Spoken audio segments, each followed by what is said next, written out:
जय स्वामीनारायण। यही है पृथ्वी का अक्षरधाम, मोक्षधाम, और यही है पवित्र भारत का तीर्थ स्थान गढ़पुर। यहाँ स्वयं श्रीहरि गढ़पुर में 30 साल यहाँ ही रहता था और अपना निवास स्थान ही मानते थे। इसलिए यही भूमि बहुत पवित्र माना जाता है, क्योंकि यहाँ दादा खासर जैसा महान राजा का शासन था और वही राजा का पूरा परिवार ने, स्वयं भगवान श्री स्वामीनारायण ने सभी प्रेम देकर श्री हरि ने सर्वस्व दे दिया था। इस कारण श्री हरि ने यहाँ अक्षरधाम जैसा मंदिर बनवाया और यही मंदिर में मुख्य खंड में भगवान श्री हरि ने उनके ही माप की भगवान गोपीनाथ की मूर्ति बनाकर प्राण प्रतिष्ठा किया। और वही मूर्ति में जब तक चांद सूरज रहेगा तब तक मैं यहाँ प्रकट रूप में रहूंगा और सभी की मनोकामना पूर्ण करूंगा, ऐसा कहकर अपना तेज गोपीनाथ जी महाराज की मूर्तियों में लीन कर दिया। दूसरा महिमा वही है। दूसरे खंड में भगवान सूर्य नारायण, श्री कृष्ण जी, श्री बलदेव जी और माता रेवती जी का स्थापन किया और श्री हरि ने कहा कि सूर्य नारायण का दर्शन करके सूर्य जैसा तेजवान होगा, बलदेव जैसा बलवान होगा और श्री कृष्ण और श्री राधिका को प्रिय होगा और माता रेवती जी ने सभी का दुख हर कर सभी को सुख किया होगा। तीसरे महिमा वही है। श्री हरि ने तीसरे खंड में श्री वासुदेव नारायण, श्री धर्म पिता, श्री भक्ति माता का स्थापन किया और माता पिता की सेवा करने का ज्ञान दिया। चौथा महिमा वही है कि गढ़पुर धाम में सभी अवतार के सरताज वही गोपीनाथ जी महाराज है। जगन्नाथपुरी, द्वारका, मथुरा, बद्रीपति, काशी, काबा, सभी तीर्थंकरों सभी गढ़पुर धाम में रहते हैं। पांचवा महिमा वही है। सारंगपुर वासी कष्टभंजन हनुमान जी महाराज गढ़पुर धाम में गोपीनाथ जी महाराज का थाल भोग का प्रसाद लेने के लिए हर दिन आते हैं। और दरबारगढ़ में लिंबतरु है, दादा का दरबार है। अनेक लीला चरित्रों के भरपूर दर्शन करने के लिए जीवन धन्य धन्य हो जाते हैं। छठी महिमा वही है। उन्मद गंगा। उन्मद गंगा में दूसरा नाम गैला नदी कहते हैं। उन्मद गंगा वही है।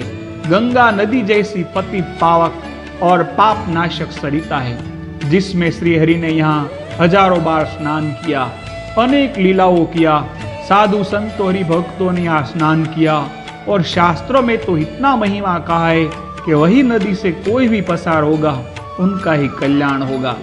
सातवीं महिमा वही है। अक्षर ओरडी, जहाँ सर्वोपरि भगवान श्री स्वामीनारायण ने कहा कि इस ब्रह्मांड में निवृत्ति परायण स्थान कहीं भी नहीं है। यही स्थान अक्षरधाम जैसा ही है और वहाँ ही श्री हरि हर दिन रहते थे और अपना निवास स्थान ही मानते थे। आठवां महिमा वही है।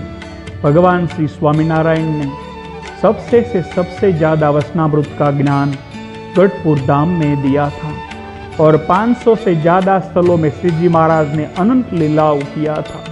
नौवें महिमा वही है कि शतानंद स्वामी ने सत्संगी जीवन ग्रंथ का लेखन यही धाम में किया था और भगवान श्री स्वामीनारायण ने यही ग्रंथ अपने मस्तिष्क पर रखकर कहा कि यही ग्रंथ मोक्ष ग्रंथ है, यही ग्रंथ प्रेम ग्रंथ है और यही ग्रंथ भक्ति ग्रंथ है, और पूरे शहर में घूमे थे।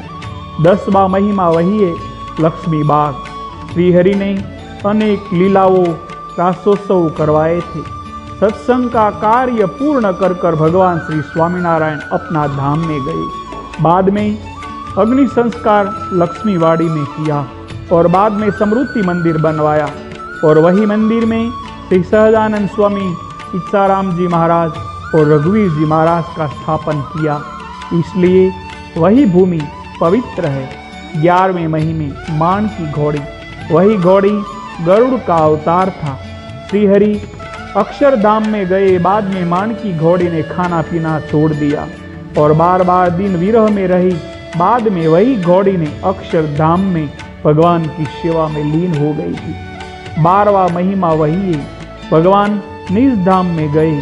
बाद में गढ़पुर वासी सभी विरह में रहते थे।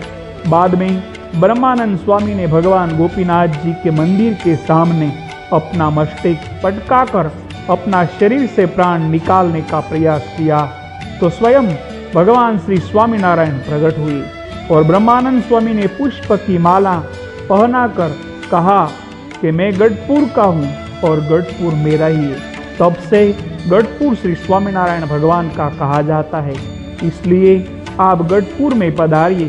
श्रीहरि आपको यहाँ हर दिन बुलाते हैं। अस्तु। जय स्वामीनारायण।